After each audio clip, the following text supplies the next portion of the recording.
And we started. Alright, so we'll do a. Somebody running the water. Yeah. Okay. Toilet does that from time to time. You're listening to Articulate with your hosts, Kevin Kramer and Sean Gillespie, your go-to guys for art tips, techniques, and general artist ramblings. Presented by drawingandcoloring.com. Hey everybody, welcome to Articulate Season 2. Yeah, finally. Part 2, finally here. Finally. Where have you been, Kevin? What happened? I have no idea. As always, I am Kevin Kramer. This is my co-host, Sean Gillespie. How's it going? And Long time no see. Welcome back. has been a while. But, let's talk about this new season, Kevin, because we're going to do some different things with this season. Try to switch it up a little bit. Change it up a little bit. So We learned a lot last season. Learned, what worked and what didn't. Exactly. So this season, what we're going to do is take on a more just discussion approach as opposed to lecturing thing that did not really work. Right. We don't want to talk at you. Yeah, we want to talk with you. Exactly. So we're going to discuss our projects, what we're working on, but we're also going to invite you to email us and contact us about the projects you're working on so that we can talk to y'all about it too. So that it's a back and forth and a love triangle between us and you. A community. Or I think is a better word. Okay. Community we can go of that what too. we're doing. And as you see, I have no hair. It's Kevin gone. got a haircut. That's a Season 2 surprise. It's like, whoa, twist.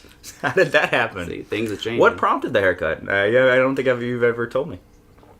Just got tired of dealing with it. Yeah, it's a lot. Too much work. It's a lot of diva work. Got tired of having to straighten it every morning and gets getting in your mouth. Yeah. In your It's eyes. You couldn't see your artwork, and you're like, I can't take it anymore. When you start to sweat, oh my god, it's like sticks. Let to me your tell face. you this, because I used to have hair down to my waist, like this, right back in the day. Kevin didn't know me back then, Didn't. But when I cut my hair, I noticed that I lost a lot of street cred with the other artists, because artists, you dress it up and you look like an artist. You have to look like an artist, right? And with short hair, you don't look like an artist. Do you find that some of people that you've lost a little of your street cred when you tell people that you're an artist? Well, you get the hipster look. And this is just because you're clean cut doesn't mean you're a hipster. Well, all right. I mean, you can. Not that there's anything wrong with that. Yeah. To some degree. Well, this is actually kind of an interesting thing because I read a story once and I don't even remember who it was by. It might have been, I don't know. I don't remember who it was by. But it was this woman went to New York City and she just saw all these, long-haired and hippie people, and she was like, "Look, honey, look at all the artists. Look at all the artists." And her husband said, "Those are just kids." So that's interesting because I feel like a lot of people do work really hard to foster like an artist look, and maybe even spend more time in their closet than they do the studio, as opposed to trying to get that artist look, but not actually working on the art. So. With a short hair, you don't have to worry about that anymore. You wake up, you're ready to go, and you get in the studio and you get more work done, right, Kevin? Exactly. So what have you been working on now that you've cut your hair and you've got way more time? Well,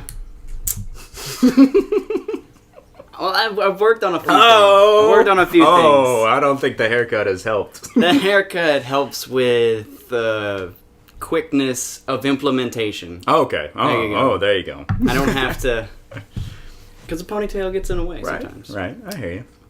Well, I actually have a few things that I have started and not finished, which could be a New Year's resolution type of deal. All right. To complete projects that I start. Well, first, it's been 6 months since season 1, probably, about that, right? Yeah, it's been a while. It's been a little bit. So, have you finished anything in that time? Any new projects in that time? Or have you just been thinking and ruminating and coming up with these new Year's projects here? Yeah. Yeah. All right. Well, let's see. It's easy to get caught up in a lot of things. I've done 2 murals and published 2 books in that time, Kevin. Not that I'm bragging, but you can buy on Amazon. No, all right. Well, all right. No. I'll stop. I'm giving you a little grief. I've done a few things, but they've been in other realms of the artist. Well, you've been really concentrating lately on marketing as an artist and working on like the business side of art. And a lot of artists ignore that side, and it doesn't come naturally to a lot of artists. Right. And so then that takes a lot of time. And it is... It's really easy to go down rabbit holes. And yeah, and how do you feel about that? Like, where is that balance between being a working artist and making art versus actually having to run a business? Because I feel like most of the people who are successful artists in the past had like Dolly and Thomas Hart Benton and, you know, a lot of other artists. I always bring up those two because they're just the first ones that pop into my mind who had this situation where they had their significant other was the more business minded, and Ozzy Osbourne's a good example. Yeah, you know, with Sharon, right? You know, and they handled that side of things, right? But when it's just you and you've got to do all that yourself, it takes months and months to figure out things and work on it. Well, there was actually a book I read. I think it was called the Freelancer's Guide. I think Ultimate Guide to Freelancing, something like that. We'll put a link in.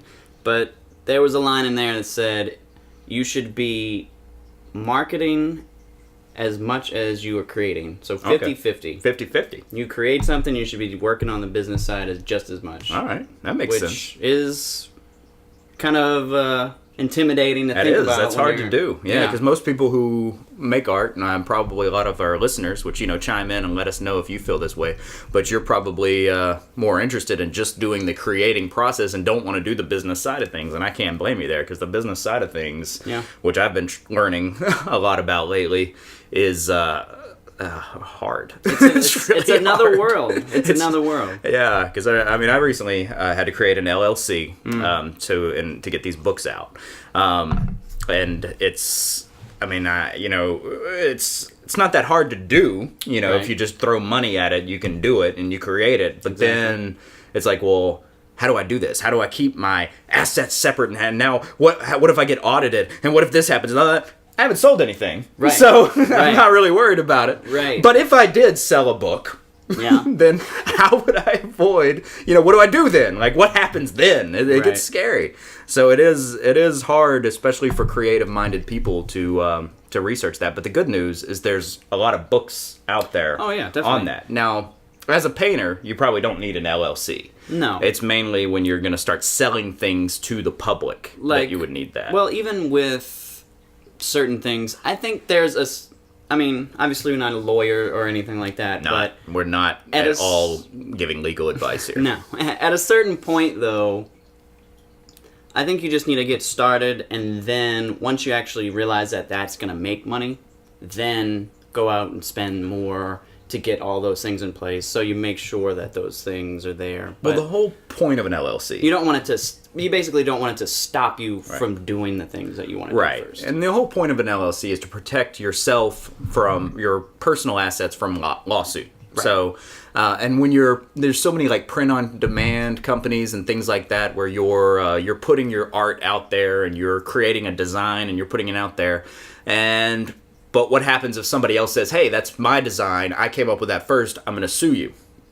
Now, that's when you get into where you need an LLC and things like that. Now, if you're just making art for fun, making it for yourself, for your families, or you're just selling original paintings, that obviously you don't need to worry about this. But if you are entering into like the print industry and making, like in my case, children's books, or if you're going to like cafepress.com and putting your designs up there and things like that, then it may be worth your time to look at the business side and research that. Well, even with the like the things that I've been working on, the videos and the video courses, like the ones, if you go to drawingcoloring.com or shadingmasters.com, you can see all the videos.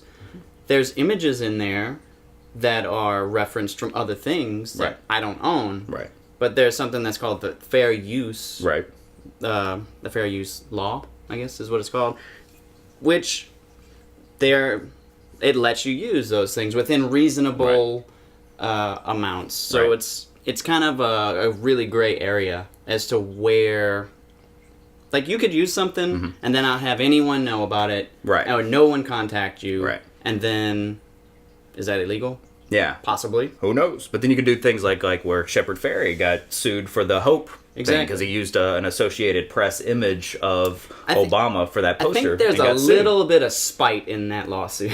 Well, I mean, but that happened.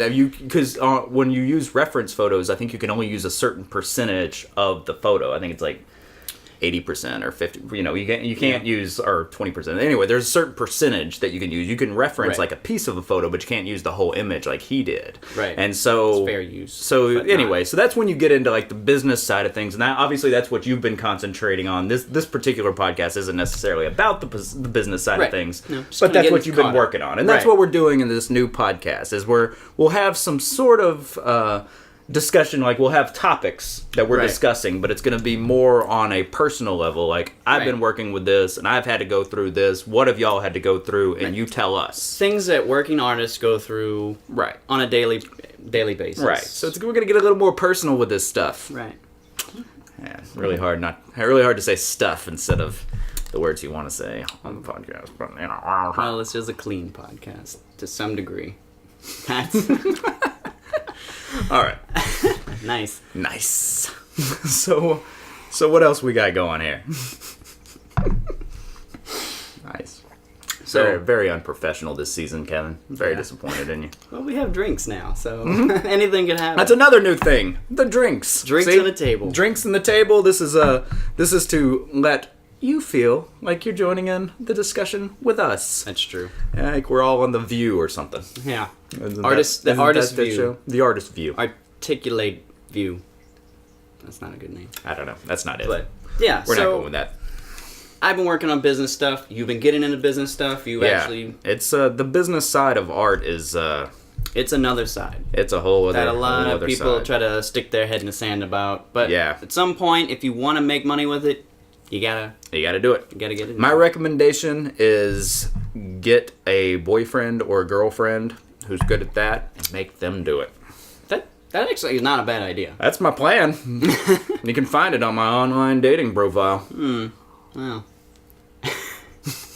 It actually really is, because if you can find somebody who likes to do that stuff. Right. Like, I like to do that stuff, and I like know. to do the art stuff, too. Right. Yeah. So you're lucky, because I hate the business side of things. I only want to do the fun part. Right, but I feel like I am a rarity in that type of space.